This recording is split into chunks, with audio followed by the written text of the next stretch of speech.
I can't go live anymore on my main slash under 200 channel. It's not even my main, it's not even my most, but it's the one I've been streaming on the most.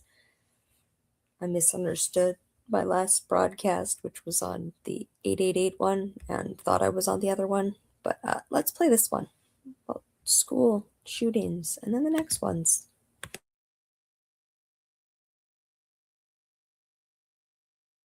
On April 20th, 1999, Eric Harris and Dylan Klebold shot up Columbine High School, killing many students and teachers. This is the first time I encountered a school shooting. The first time. Then, 8 days later, in Taber, Alberta, in Canada, there was a school shooting in Taber, and a student lost their life. One of my best friend's names was Eric. He's no longer here on the planet because he took his life when I was very pregnant with my daughter. I met him or through going to the movie True Lies when I was a teenager. Dylan's birthday, September 11th.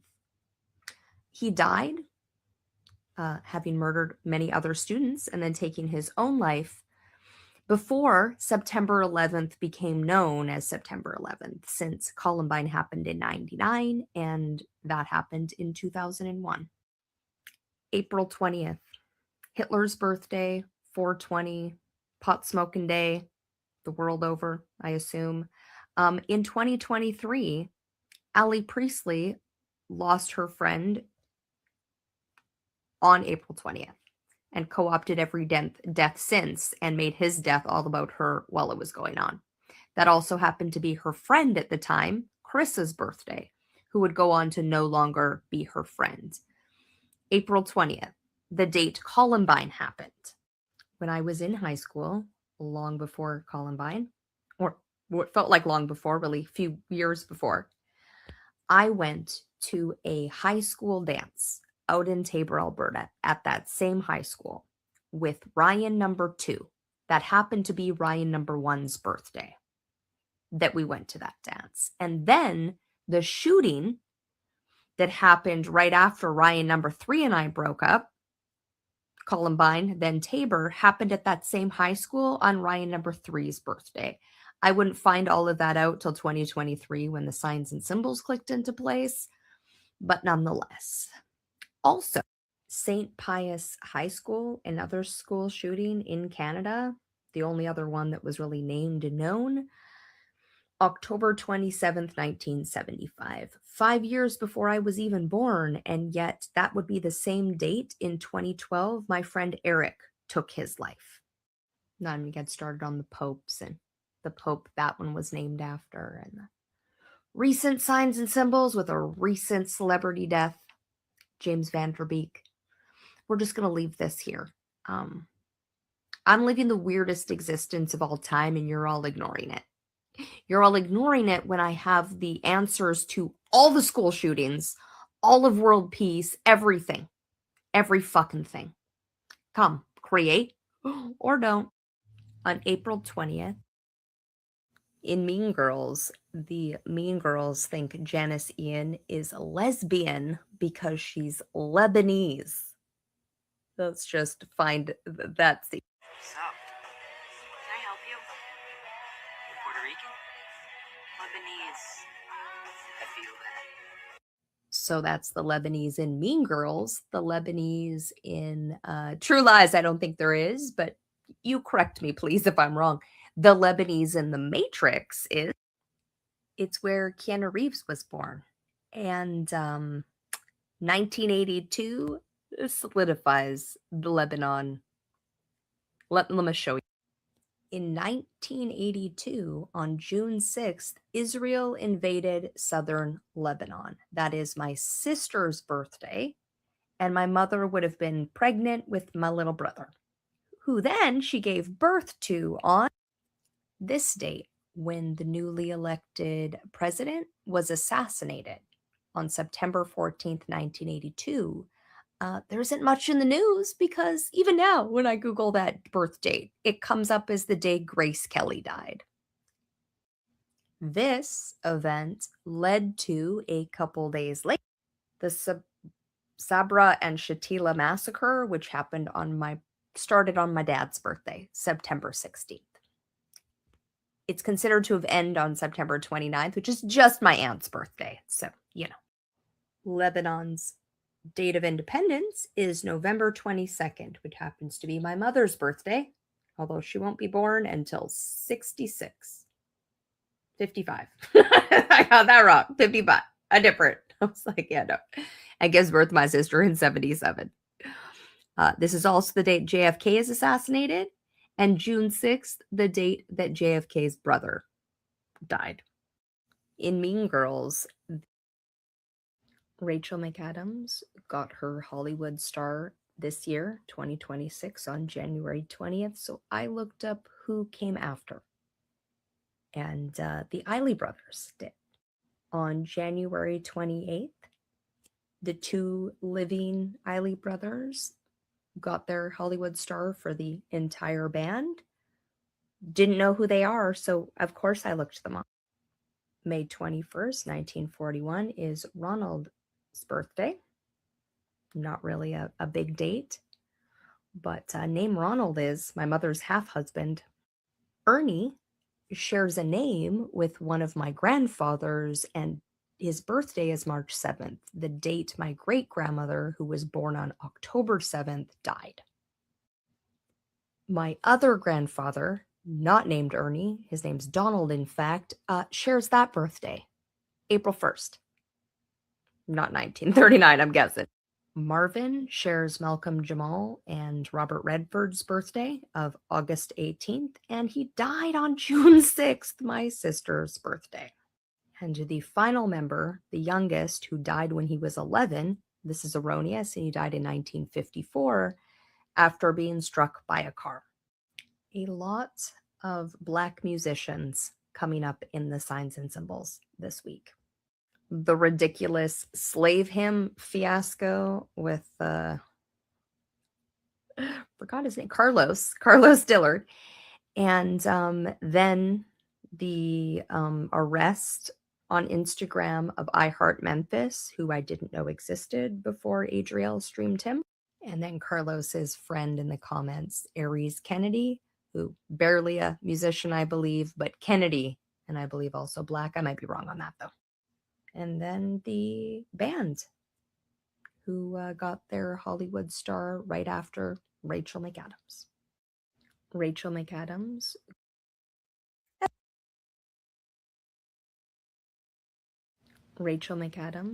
got her.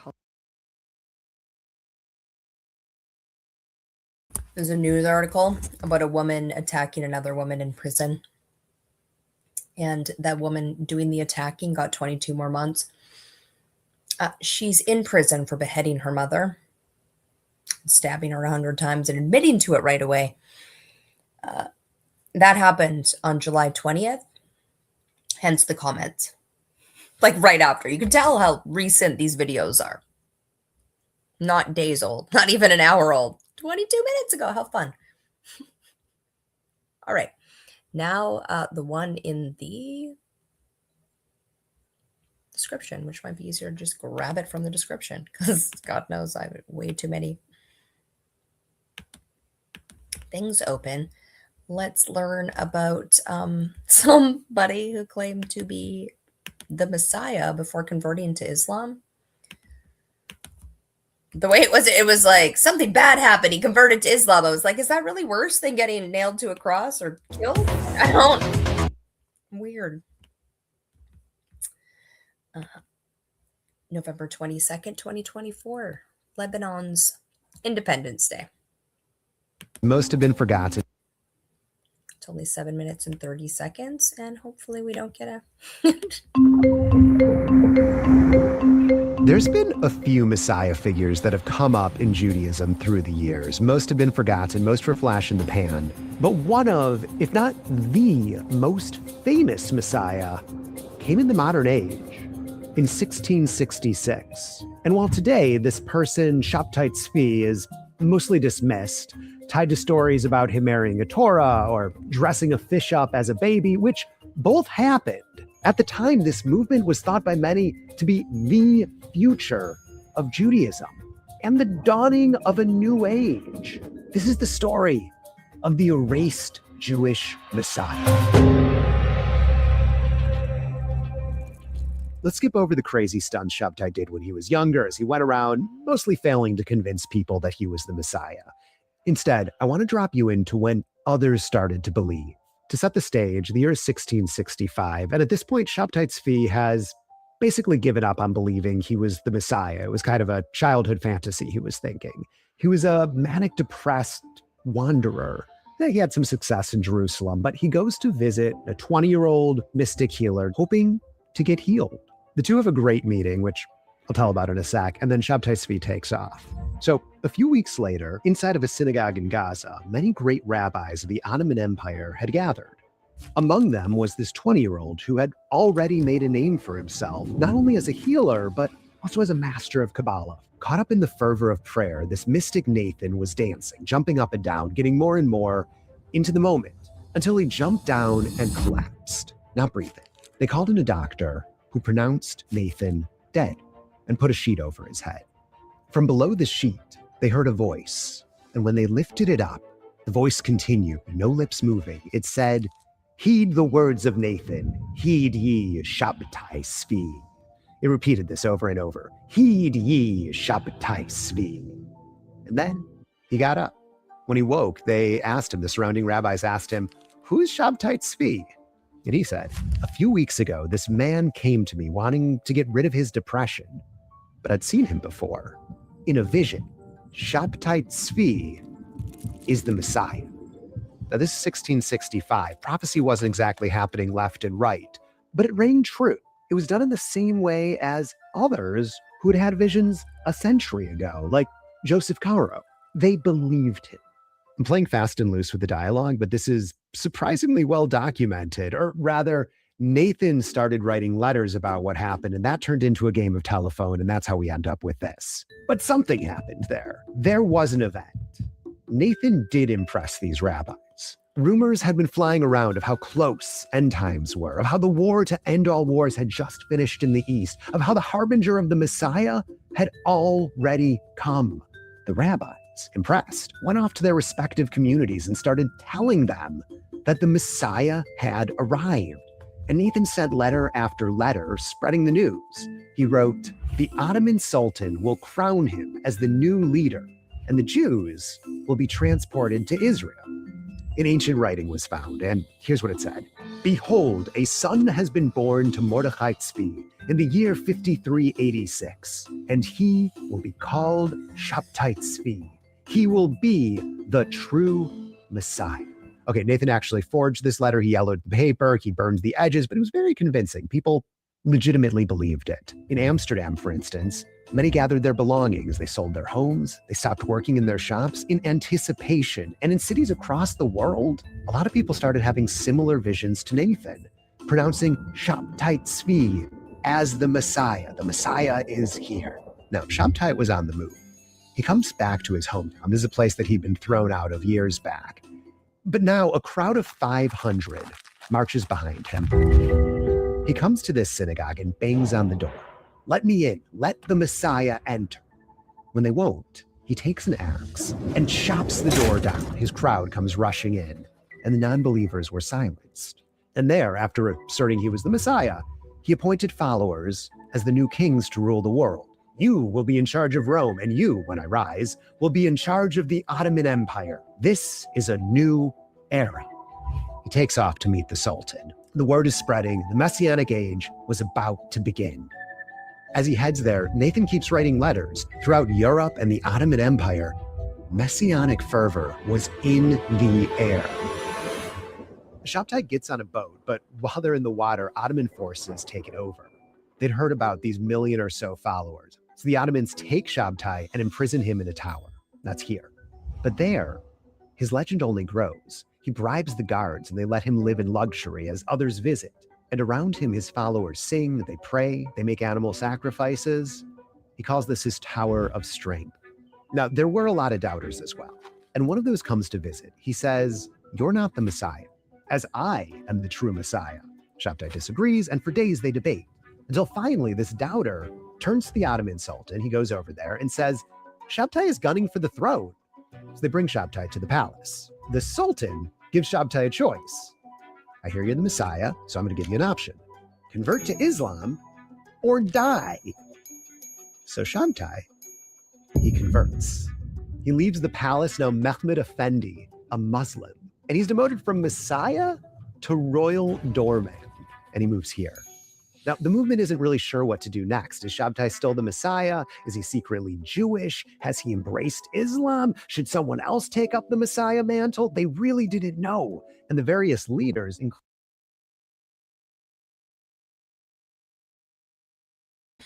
Convert or die. Convert or die. Such a choice. Throughout history, humans humaning. Believe in my God at the sword of an axe. You know what I mean? So believe in your God then. including Nathan, they kind of work to keep the movement going, but for most Jews, it fizzles. That's the end. But for some, it never stops. And there's actually a secret society that forms, a secret society of privately Jewish, publicly Muslim folks that continues for another 250 years. And the story of that society, how they stayed in secret and what they believed, is a whole other story. And I'm going to tell that in the next video.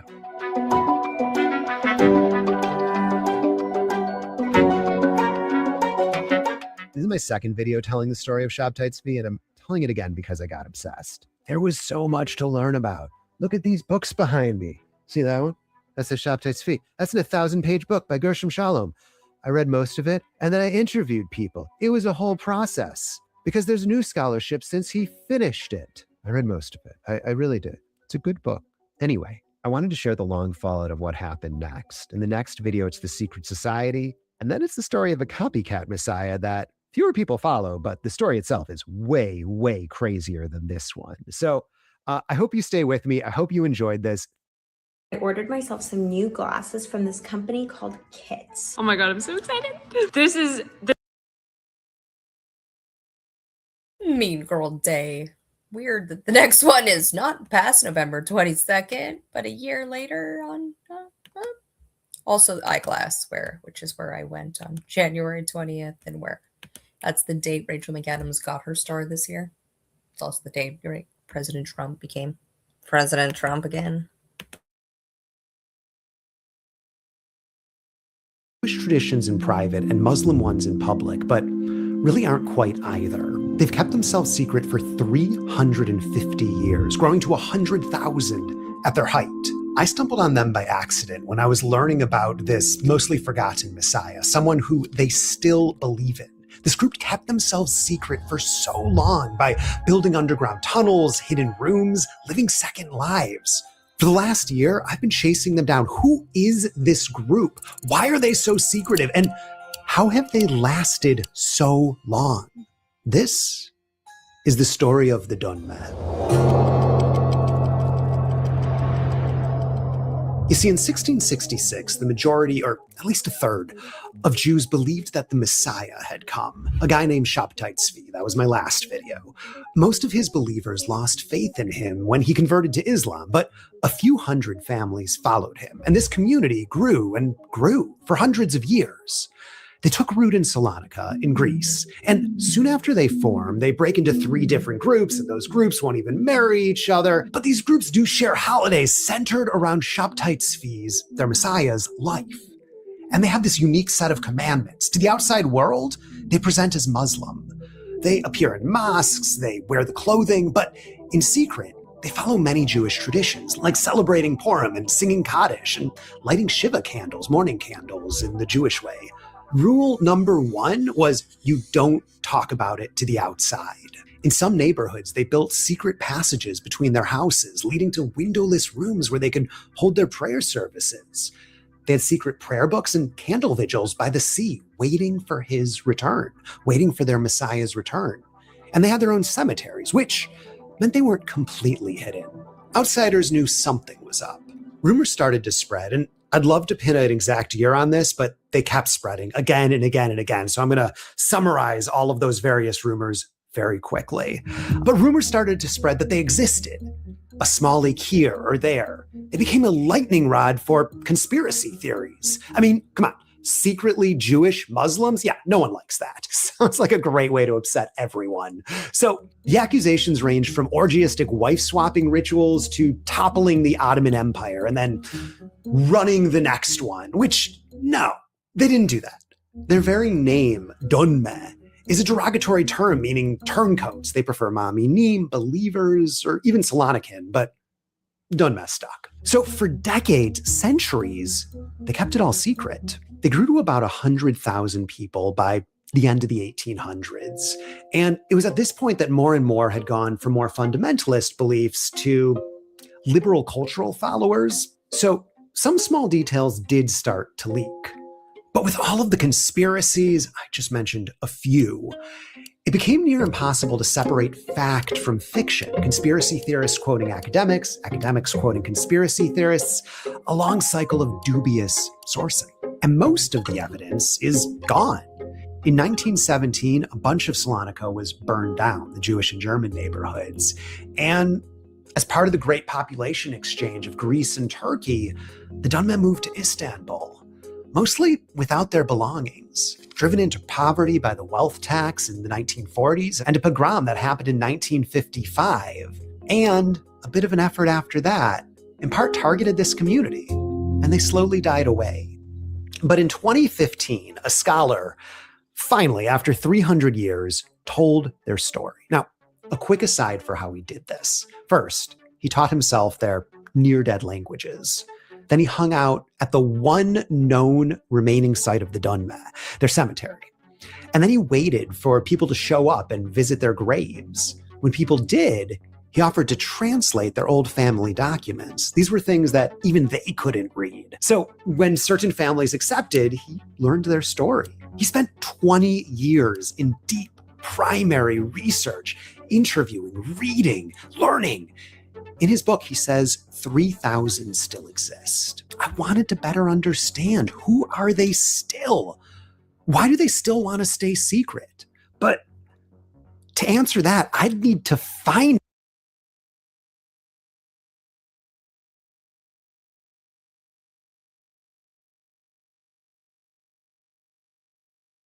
I'm on this man's account, his YouTube anniversary, August 29th. But we're watching one more because it's January 14th. It's the other one that he talked about. Anyway, we're watching the other one. one. And so that's what I did. Hi, Jeremy. I've watched both of your videos on Shabtai Tzvi. I'm especially intrigued to see your upcoming exploration of the Dönme. Let's just say the topic strikes. That's the one we're watching. The one on that one. The other one on that one that he referred to in the last one on my mother's birthday is on my birthday. This one is on, I don't know. I don't remember what date. Close to home for me. I've spent over 3 decades quietly uncovering pieces of a heritage not often discussed. If you're ever curious about anything specific, I might have something to share. With quiet appreciation, not going to share his name. Or rather, he found me. This was someone who says he's interviewed over 2,000 others with Dönme ancestry. I'm keeping his name and information secret. He doesn't even tell his Turkish friends that he's Dönme, as to this day, it can be used as a weapon against him. People lose their jobs still to this secret. I mean, look at these books that were super popular in Turkey. These are books that have all of the conspiracy accusations just stacked up. I mean, even look at the covers. It's clear where this stands. The Dönme, the scary Dönme. These were very popular books. These aren't some fringe publications. So with his permission, I'd like to share a little bit of what he told me. So I'm not going to play him to keep his identity secret, but these are exactly in his own words. Direct quotes. My father was a Dönme, and when I was 9, he told me that his ancestors had followed a prophet who was called Shabtai Tzvi, and they were forced to convert. His ancestors were Jews at heart, but were pretending to be Muslims. He told me about his relationship with religion. I know that I'm a Dunme, of course, but I also thought of myself as Jewish. I thought it was one and the same. And we never Islamized. Nobody was in any of those three communities, which is why even today, we don't know much about Islam. We don't celebrate any festivals, any holidays. We don't ever go to pilgrimage to Mecca. We've disassociated ourselves from that. I mean, I don't think we ever associated ourselves to start with. If you go back 350 years, it wasn't really something that we lived by. On the conspiracies, there's a propaganda war going on. And the thing is, our side never comes forward because our side is secretive.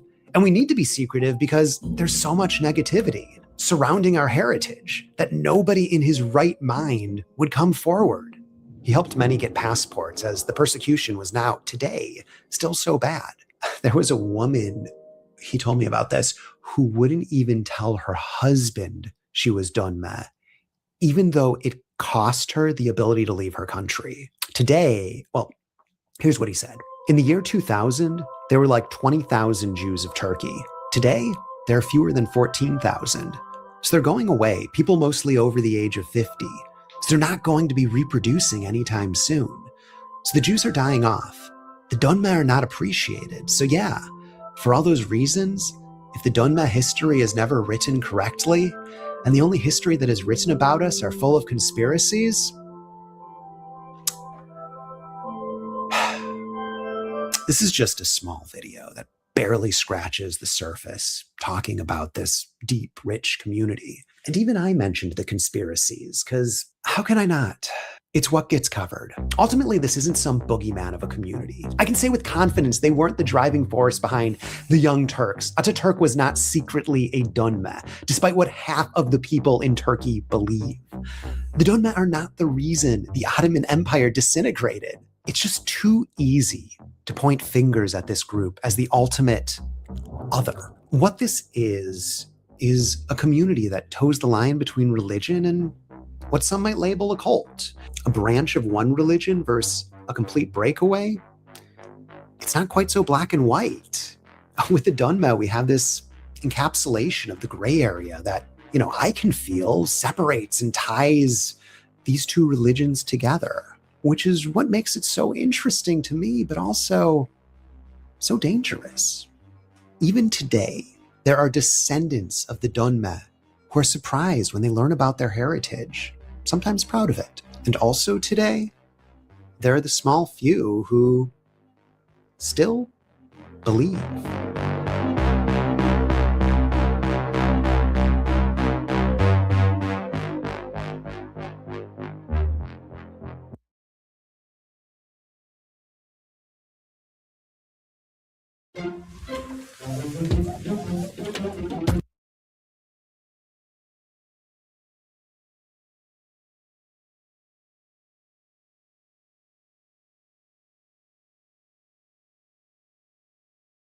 Century was a time when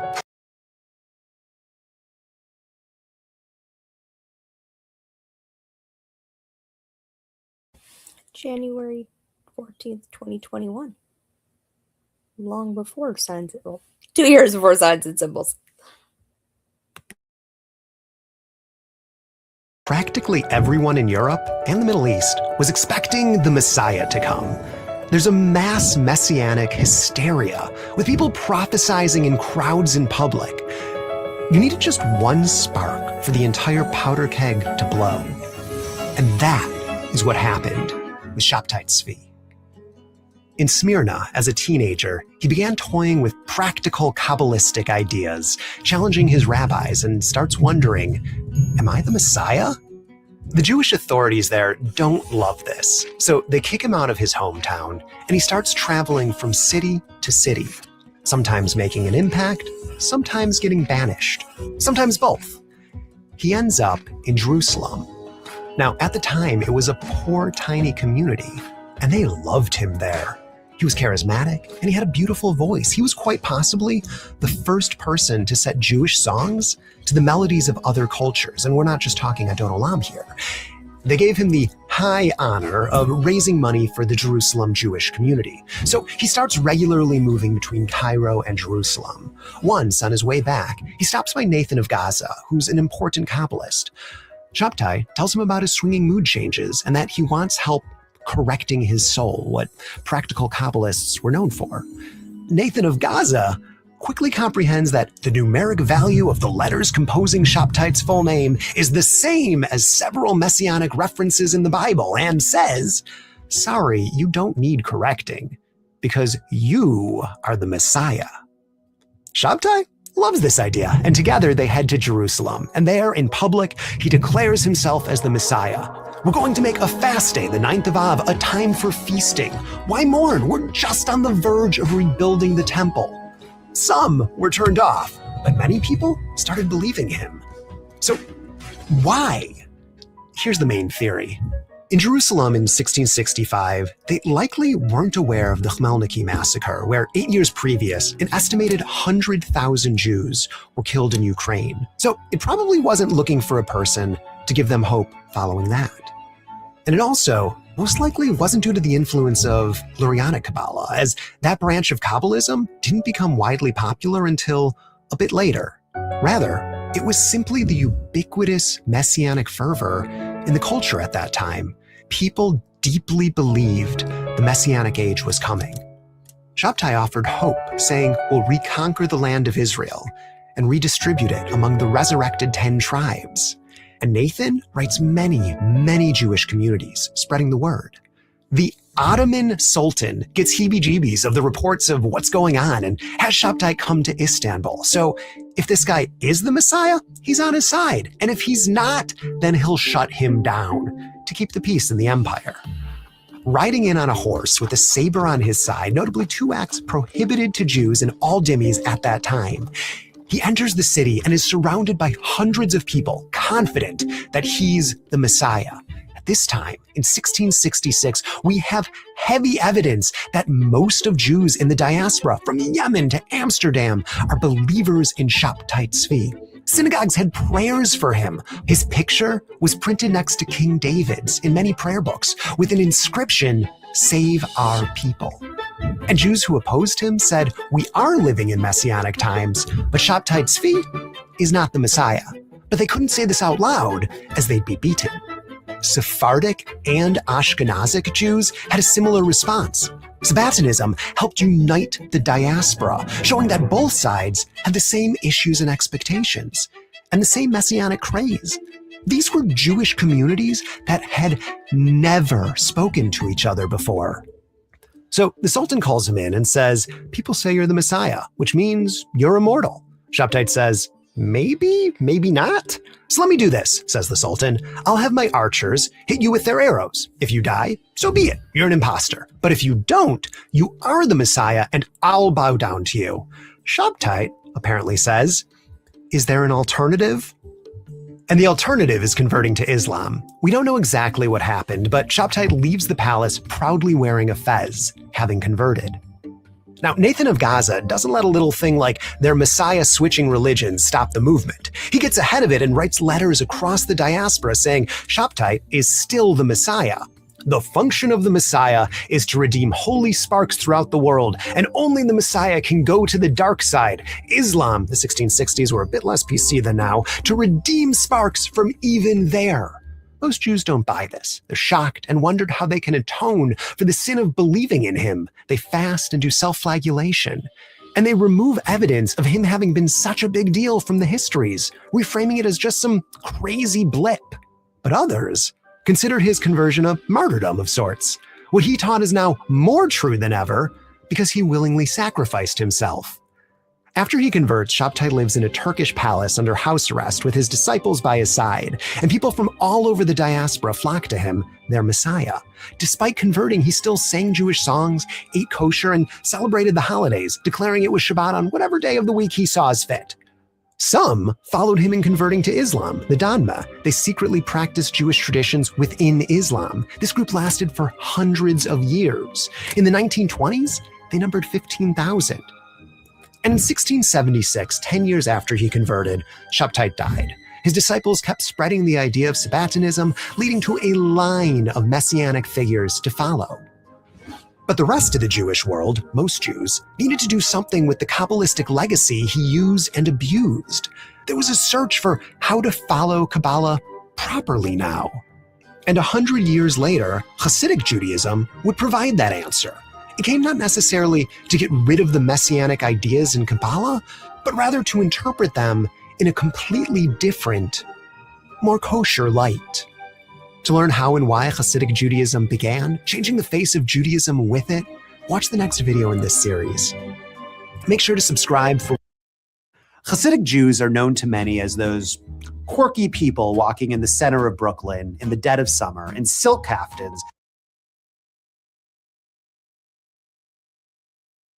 So on this same channel, we are on streaming one of my first, maybe even the first, I don't know, is Reluctant Messiah. I know how we save our world, but I don't have a we. July 12th, 2023. Ali hasn't even gotten her accounts back on TikTok. And I'm very clear what I mean by Messiah, the literal definition. Anyway, who else found this? 9 days ago. Candace, well. What do we have here? We're gonna watch this because I wanna. As with always, I was going to have notes and I didn't complete them, so they're not complete. However, I wrote a pretty thorough description, so I'm going to reread that. I just need everyone to know who might be stumbling upon this video, I chose that name for a reason. I am the Reluctant Messiah. My name is Jubilee. I was not chosen. I did not choose that name. I was given that name.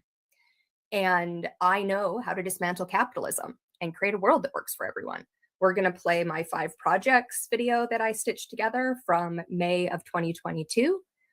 But this channel in 2023, this channel is about 2023 and all the weirdness that has unfolded. Tomorrow, I am going to, who knows, maybe later today, stream broadcast the Titanic, Olympics, and 9/11, connecting those dots. It's actually the 3rd in a series. I made one on Lucky Girls versus Mean Girls, one on number 19, specifically February 19th.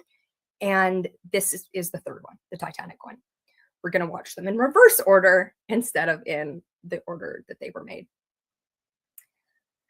What am I saying? Let's read the description. I do very long form content. I do not edit it. It is exactly as it is meant to be. I'm exactly as I am meant to be. Let's go to, I have it copy and pasted. So first of all, I just want to go up in the Abrahamic religions. A Messiah is a savior or liberator of a group of people. And I think that fits.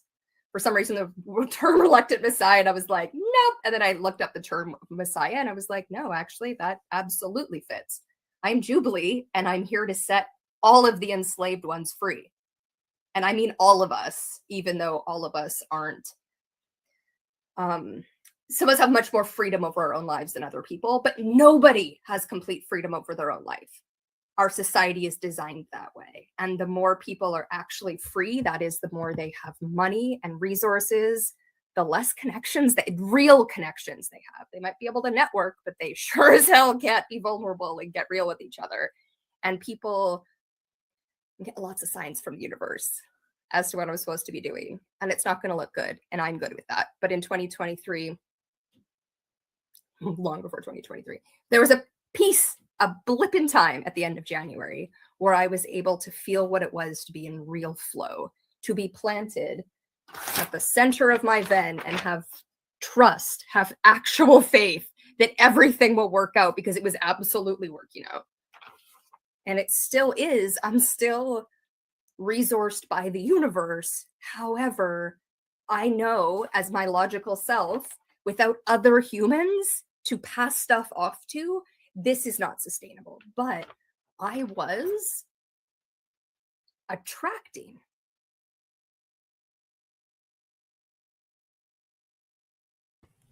She's just made, right, the last of the 3 red string videos. Titanic, Olympics, and 9/11 on June 28th. So 2 weeks previous. to this one. Has yet to have the what happens around August 8th when Allie gets her accounts back, nothing to do with that. And me watching my friend Ren be taken in for a psych evaluation, her passing, that whole thing, me going for my walk downtown and having another spiritual awakening, especially in front of the Infinity Building downtown, where I'd spent New Year's 99. Yeah, New Year's 99 with my boyfriend at the time, who would go on to become an IDF soldier and a rabbi. Pearl Harbor. At the end of January. So much so, my child would come and seek me out when she has never done that. That's just not the energy between us. But multiple times, in fact, I could call it in the moment. I was like, you know how you haven't seen your granddaughter in a while? She will come out here while we're talking. She will come and be part of this. And it happened repeatedly. And I can tell in my body, because I don't want to be on stage. I don't want I absolutely don't want followers. You will see that is very clear. I do not. Well, this is partly just what I can and can't do, is that I can't type out thoughts unless they come and flow. And like, I can't try to type out thoughts. So I can deal with troll energy, because damn, do I want to get that out, right? If you get something wrong, yes, I can type that out. But if like anything else, I can't. I've never been great at networking, but after these last few years, after my brain damage, after I truly cannot network. And there's a hell of a lot I can't do, and a tiny bit of what I can do. But what I can do is powerful. And Jubilee is going to set humanity free. That I've been absolutely shown in 2023. So before 2023, I just was saying I know how to save the world. I've been shown direct proof of God, of that there's something leading our path, and it's weaving us all together. And as I had a childhood in evangelical Christianity, where it was all about faith in the hereafter, and you just weren't feeling strong enough if it didn't go your way. Now, like, what kind of BS were you all lying to? Because all the evidence is right here. And I'm not talking, which is also evidence, and I've seen it my whole life, and it's beautiful, of like, wow, how magical that we exist. Therefore, there must be a God. There are direct signs, dates, themes, people. It is obvious. What it means, not obvious. And I don't think we're even supposed to know. I think we have a giant puzzle we are supposed to put together as humans, together. And so we have to figure out how to do that with people we don't get along with, and allow people their own people. There can be groups we're not part of, we don't get along with, right? But how do we use the same water supply? How, like, we have to learn to have, we can't even have a conversation actually in society. Very few people have them actually one-to-one, an actual conversation that isn't small talk, that actually gets into what do you believe? What do you feel? What are your thoughts? Anyway, we're going to get into it. We're just going to watch the 5 projects. I don't know if I gave a good enough introduction, but I think I did, because I think you're going to get what you get. The conversation is my work. That and being alone and processing. Conversations and alone and processing. One-on-one and small group chat. Turns out I can't do anything else. Anything else at all. I am literally a tree planted at the center of this, and I need other human beings. And I suck at the humaning with other human beings. Like, I actually don't. I also have hyperbole language. So like, I'm like, I never clean my house. I mean, it's not pristine, right? And it truly isn't pristine. I have executive dysfunction, and you know what I mean? I can't communicate it. In as much as I can't communicate it, it's because it's complex and beautiful. And it's exactly as it is meant to be. Because everyone I know who had a world-saving project who could communicate it is very attached to their project. And I'm very attached to myself. I'm very attached to the ideas that have proven themselves. I'm now attached to it coming through me. I'm not attached is the wrong word. I know it's coming through me, and I need a community and support of me to let that come out. Much like if I was a tree, right? My photosynthesizing is Jubilee, but I need the water and the sunlight and the soil, right? Like I still need stuff. And I can do the work, the biggest work, create oxygen, create food. I can do that. But if you want me to not look like a tree, right? You want me to like run with the herd, swim with the fishes, it's not going to work. I'm a tree. All right. So many broken analogies.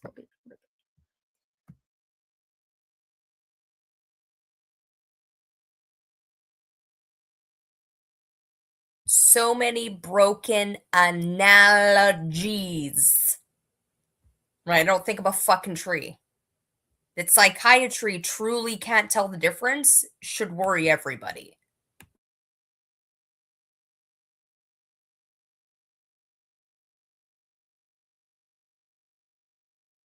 My name is Jubilee, and I'm pretty sure sorry, although I gave the time, I didn't really set this up. So this is my TikToks where I did an intro and then I did my 5 projects, a brief one. I was in OFA at the time when I did these. So I'm no longer in OFA, and a lot of the other stuff isn't necessarily accurate, but these are my 5 projects and they're all still relevant and important to me.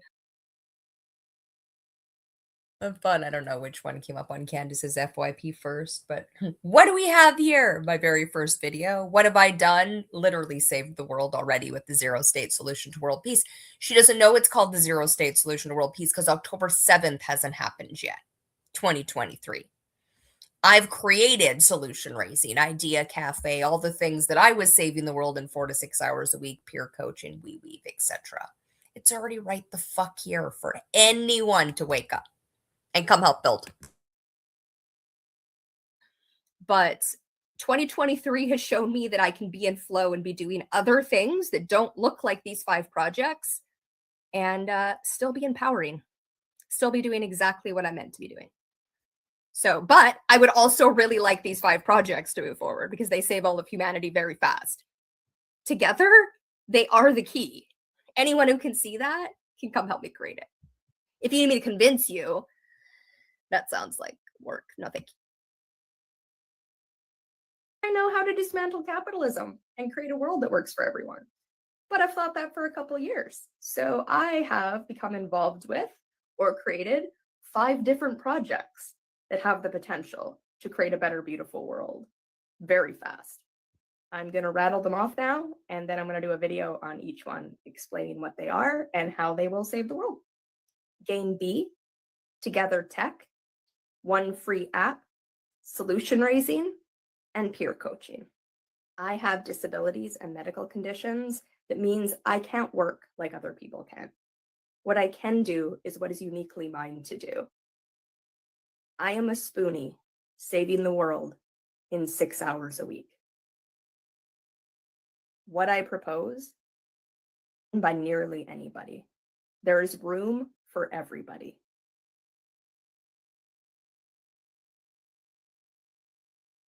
Game B,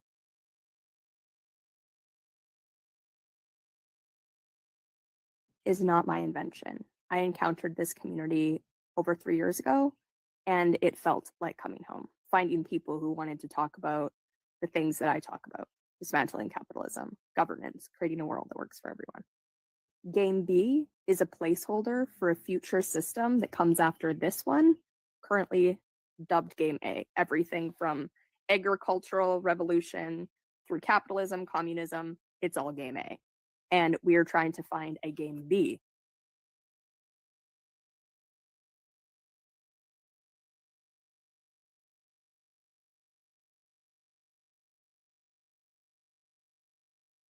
That is needed to get us to the better, beautiful world. The previous version of it fell apart because people couldn't agree whether we should do personal work or project work. Both and.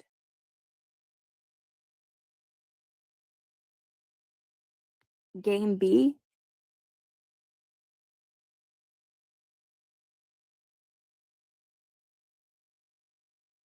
Tim Ballard project.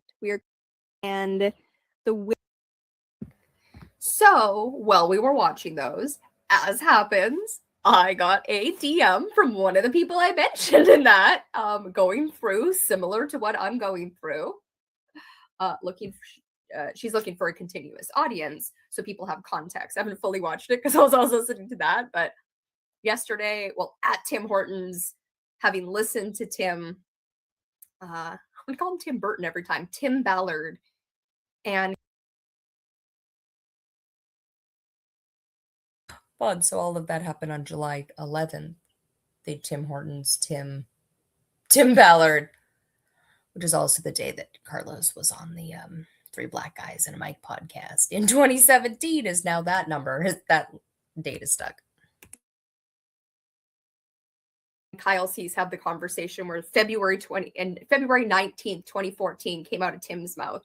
And then my friend, Tim, sent me a text message asking if we could get together in the next few weeks if I wanted. These things keep happening and they're weird and they just keep happening like repeatedly. But as I said in that, I knew and know how to save the world. Then I figured out how to do it in 4 to 6 hours a week because I'm a spoonie and I have disabilities. And then I realized even that isn't within my capacity, partly because it's not growing and people aren't inviting other people and it's all on me. And I wasn't able to be a tree at the center of my event. So in September of last year, I said to my peer coaching partner, my co-host, like, I can't give the world one more fucking thing until I get something in return. It's not an ultimatum. It's like, I can't give myself to the world if I'm not being fed, if I'm not being seen. And she asked when the last time I took a break was, and I was like, break? I'm saving the world. I can't take a break. So I was just going to take a break for September and I haven't went back because there is no back without other people. I am a tree at the center of this Venn. And unless anyone can see that and acknowledge that and can be the thing that a tree can't do in any and all of those projects aren't happening, right? I can't even be a co-host for peer coaching right now. So other people would need to be co-hosts and then go on and invite people and create more, right? Totally possible. The Solution Raising podcast, the first guest that my dream first guest, I named to one of my friends who has been involved in It's Gabor Mate, whose birthday is January 6th, becomes much more relevant on the world stage post October 7th when he's on like every podcast talking about Zionism, etc., and his experience with it. People are weirdly involved in all of these steps without being involved, okay? It's like everyone in my life, all of my extended family, everyone I've come in contact with is deeply, intimately involved without being involved at all. All of humanity is. We're just connected. I have the proof. Just can't make video content, and I'm not going to. I'm not going to make, anyway. I now understand it's exactly what I was meant to do. But Together Tech ended at the beginning of this year. We were getting together. It was the one I didn't quit in September because I was like, we only get together once a month. We just, share our projects, except that the other two co-hosts, I've heard about their projects. They've heard about mine, and other people weren't coming, and it wasn't our desire to grow it. So it wasn't our project. The project of projects was nobody's project, right? No one was passionate about that to grow that. And quite frankly, Together Tech kind of fell apart a few years ago after we did a very thorough community document. And that was done with and through my friend Raymond, who died on January 17th and whose birthday is September 13th, the date I encountered Game B. And we did Protocol.love with him, which is an amazing thing to do. It also broke our project.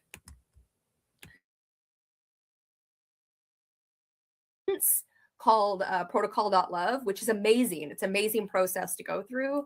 Unfortunately, the person who created it has since passed away, but he went through it with us in a lot of the videos, and it was just like at the end I was like, done, cannot care anymore about this thing, the project of projects, that is. And it was needed. What happened in that was needed. Solution raising is powerful. I'm not holding another solution raising. I'm not coming up with a powerfully adjacent possible solution to climate change and slavery. Well, you all aren't going to do anything about it, right? So unless I have an influencer who's going to bring an audience, and we together can co-create one, and then the audience could potentially fund it as well as vote if they wanted it, right? Because that's the point. The point is to come up with something that the people who create it actually want, not that you're going to force other people to use, a voluntary improvement in your own life, right? And again, we've come up with powerful improvements to every area we have tackled, every complex issue. I can't tell a story. The stories go in 14 different directions. So I have a guest in mind for my first podcast. I mentioned that guest to one of my friends when we were away for the weekend. And she didn't tell me right then, but she told me on the ferry ride home that she knows him or knows people who knows him. And when I have the podcast up and ready to go, when I have the other people creating it, very possible.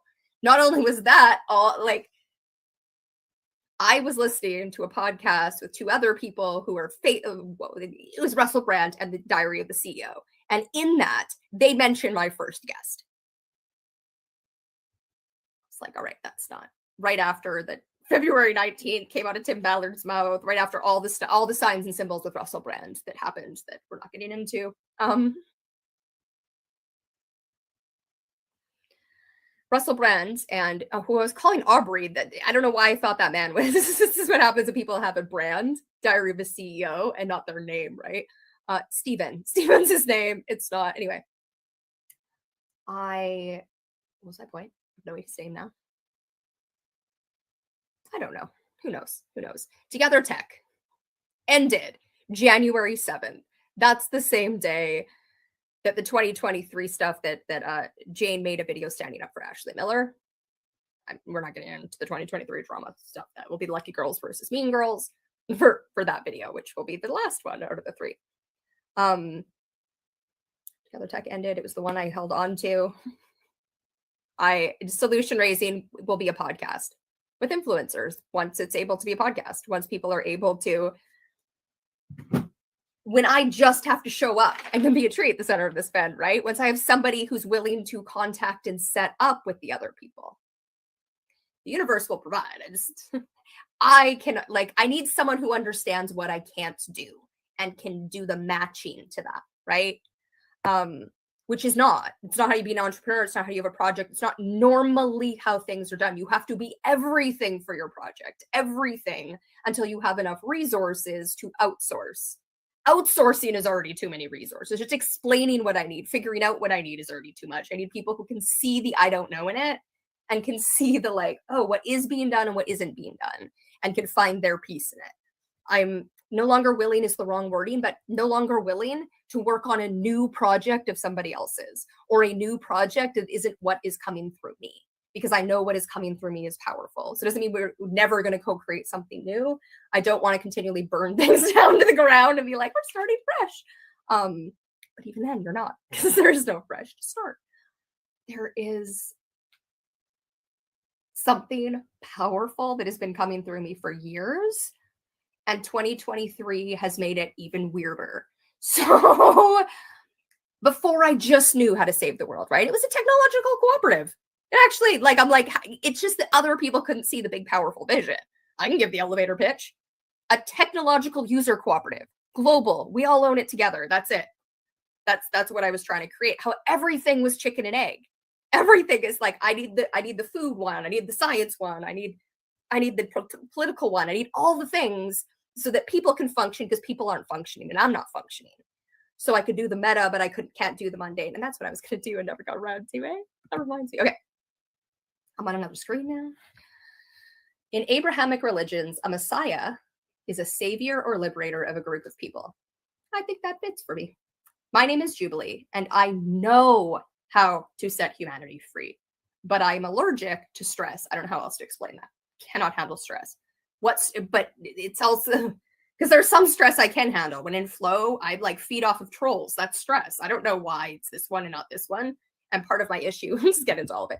Part of my issue with our medical system, part of who I am is I do not trust experts. Not because I just don't want to trust experts, because I've been shown and proven time and time, every single time I go to a doctor for me or my child, they do something horrific. Horrific. Enough that anyone listening is like, did that. Like, what are you talking about? Not something malpractice, not something I'm going to report them and have them not be a doctor, but something bad enough. What the F were they thinking each and every time?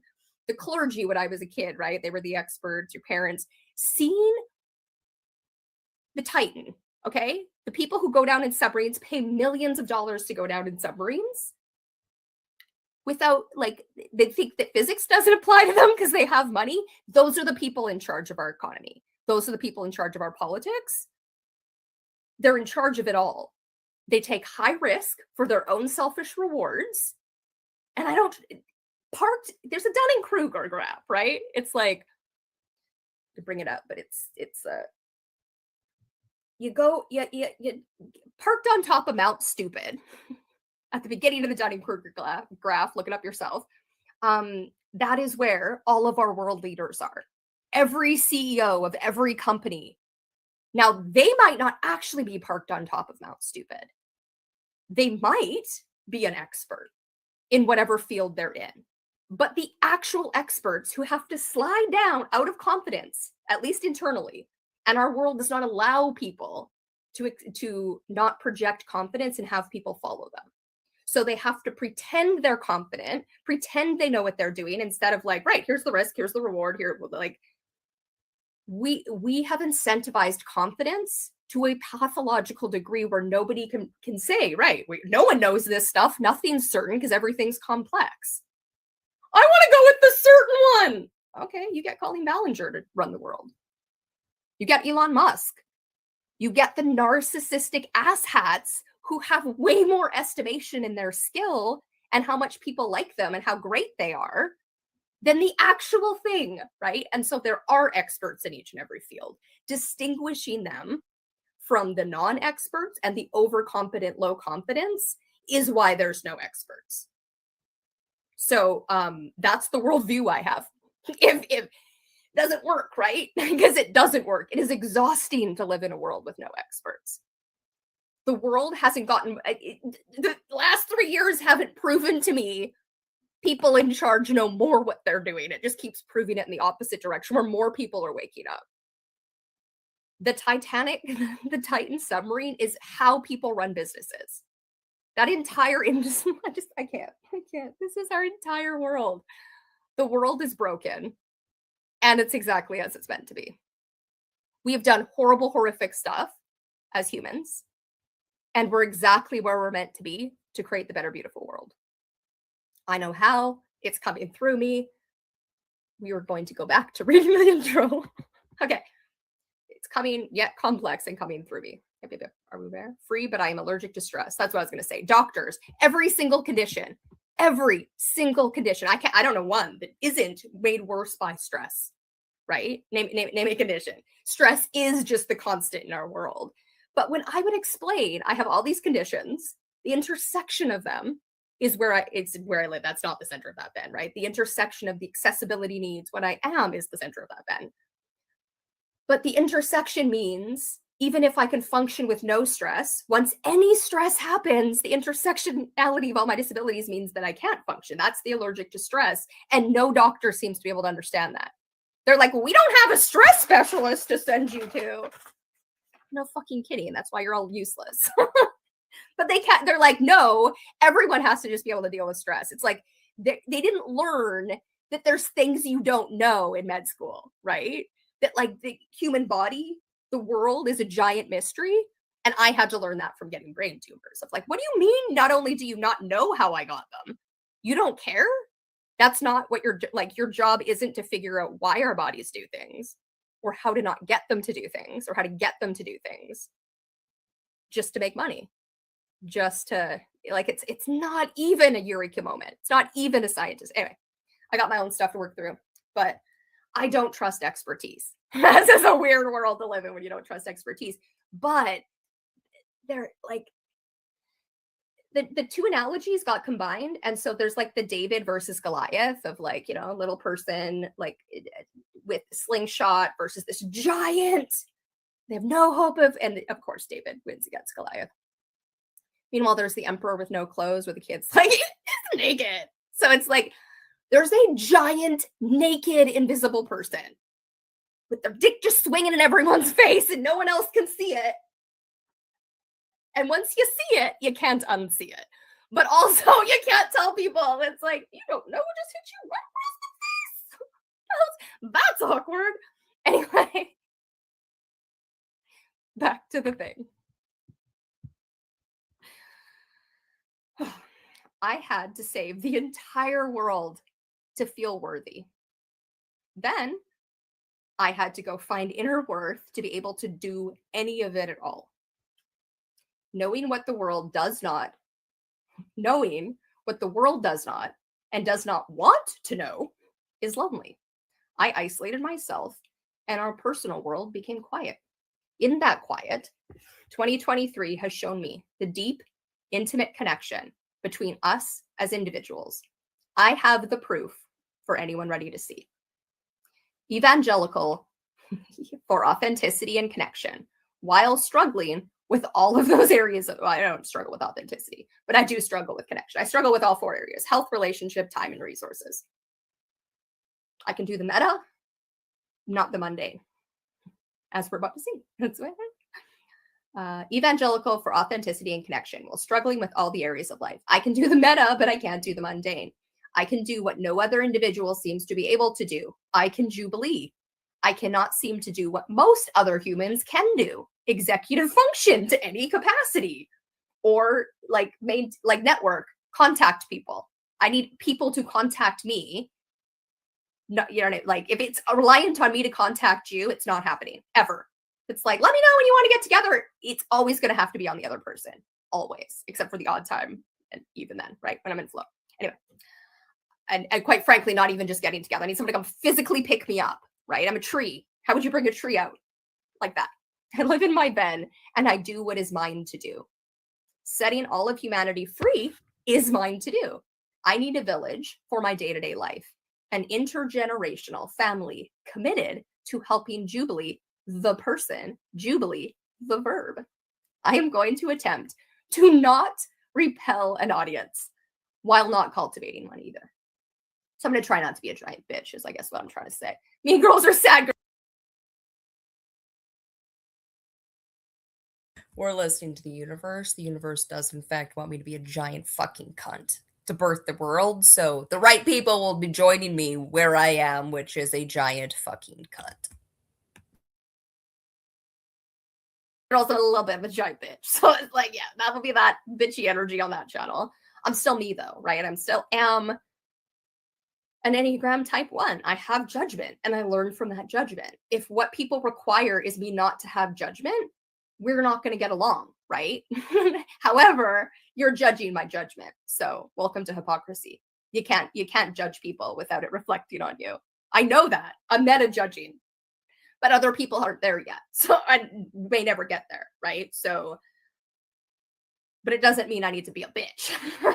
So we're working through it. What I mean by repelling, right? I can feel the energy and like, get away, people. And it's like, okay, we can't be repelling, and we don't need to be purposely drawing people in either. Just be who I am, and the right people will come without needing to micromanage. One of the things that happened at the end of January, and I felt like I could communicate much better, even if it didn't look that way, was because this context demon left my body. It was like I didn't have to give context. I had to write down a note and had to tether myself to a subject. Like, what are we talking about? Oh yeah, that. Oh yeah, that. But I didn't feel the need to give the 20 layers of context. It was like faith that the right thing would come in at the right time. I'm going to attempt to not repel an audience while not cultivating one. I do not comment typed. I make long form videos. I talk in word salad. I am a genius. And I am ridiculously wrong often. In just the right way, it turns out. Ask questions in comments or videos on YouTube, and I will likely answer. My brain likes questions. If they're actual questions on Mean Girls or Sad Girls, the questions Allie's followers ask are like, what? Where's all the evidence for all those kittens you murdered? When did I murder kittens? When did that rumor come from? I'm going to go live on this. Wait, did I miss one? I did. I scrolled down into request. I'm exactly as I'm meant to be. So are you. sorry, I'm exactly as I am meant to be, so are you, and exactly where I am meant to be. I struggle with all 4 areas: health, relationship, time, energy, really, and resources. I am meant to have people, but I can't seem to allow it, except all the places I clearly have.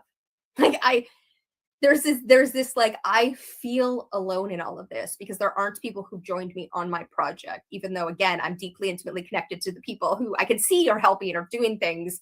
It's like, I need people to take on their part that matches my part, which is the I don't know, which is the like, if you need there to be a clear path, it's not going to work. It's going to be chaotic, right? But solution raising, peer coaching, we weave are it. It's how we get to a better, beautiful world. Like, tomorrow can happen quite easily. Also, Titanic and all those things, which we are going to watch. This might be a little bitchy because I'm me. I'm going to go live on this channel and I'm going to do it publicly. Only publicly. Did I just say that? That's the plan right now. Only publicly on this channel, but I do not work on a schedule. So I will have a broadcast ready to go, but it probably won't be like whatever time it says. It might be earlier, it might be later. Just click the notification button and then I believe it'll let you know if I go live, right? It's the way it's going to have to be because it's what I can do. Click notification on increased chances of me catching me live. Likely early Pacific Standard Time. I wake up early and I go live early and then my brain goes off for the day. All right. Speaking of which, I will be back tomorrow with watching. I was like, Mean Girls Are Sad. No, we're not watching that. We're not watching Lucky Girls versus Mean Girls. We're watching Titanic, 9/11, and the Olympics. And how interconnected they all are. And that video doesn't even showcase it. More just keeps happening daily. I'm like experiencing my own. I need someone to come help me create a religion or something. Because like this is, other people need to see the science because they're so weird. So weird.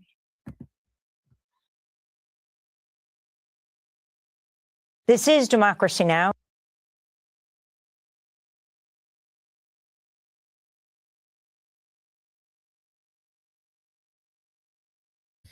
Interesting coming up. All right. I'm just going to end this here. So many things have happened since that broadcast. So many freaking things.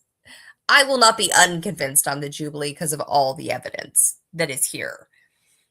Anyone who wants to come and play in that evidence, wants to see that evidence, the best way is probably with a one-on-one conversation. Or what I keep saying, starting with the movies and the document that will never be made and the playlist on the other channel. Right. No, if you think all of that exists and I'm not the Jubilee, carry on your merry fucking way. All right. Take care.